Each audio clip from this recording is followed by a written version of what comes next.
Hi. Tonight we're going to discuss something a little technical. We're going to talk about the relationship between debt and GDP, which stands for gross domestic product. There was also the term gross national product before that. But what gross domestic product amounts to is all the goods and services, that the value of all the goods and services produced within a year within this country, and it's an enormous number. And we also need to talk about national debt. Now, one way of understanding this is to talk about a family, a household.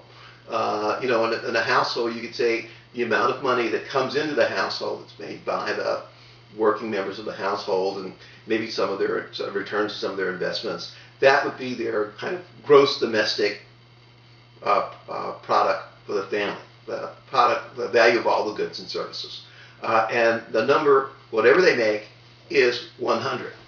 Now, the other thing you'd have to look at is the relationship between the income that the family has and the amount of debt that the family has. Okay? And so each one of you knows that for your own family, you have an amount of debt that you'd like to match your income, where you can have a safe amount of debt. And part of the reason for that is that a certain amount of the income that you produce is just going to be used buying the vital goods and services that your family needs to function as a family. 40% is going to maybe used for housing, and another 10 or 15% may be used for transportation, depending upon what your family's like. And so the actual amount of income that you have as a family to live on, or to save, or to do things with, is only that amount that's above those running expenses. Here's the danger for a nation. As a nation begins to accumulate debt, every time that debt goes up, it has to compete with the current needs of the nation. And the problem with nations is that they're not families. The problem with governments is that they have to take money from the people. So they have to create a drag on either your current lifestyle or the ability of the government to provide services. Now, the problem that we have with the debt today is in part that when we pay back the debt, huge amounts are used towards paying back interest. So we're not paying for goods and services the government acquired and provided for us today. Increasingly, we're paying larger and larger amounts on things that are gone, things that the government provided in the past. And every dime that the government uses to pay for debt is a transfer of wealth from the taxpayers to the government to whoever the bondholders are. And what happens is, you get debt at 18% of GDP, and you look at it and think, nah, we can do that. But then it starts creeping up, and we're looking at debt that's projected to be, it's going to be like 40%, 50%.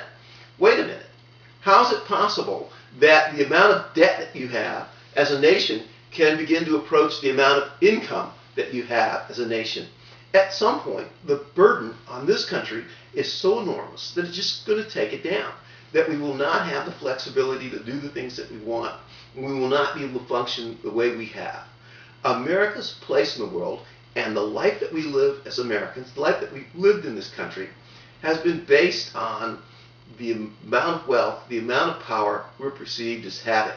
But right now, America is becoming the world's greatest debtor nation.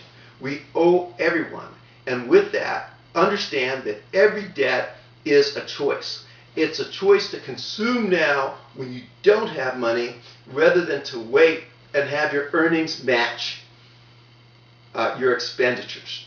And a nation like ours, a nation which continues to spend its future on what many feel are wasteful things, is a nation whose future and opportunities contract under the pressure of that debt. And the real nature of the debt crisis is that debt is growing so rapidly that people can see America's future closing in on it beneath the weight of that debt. And something needs to be done to free us from that debt.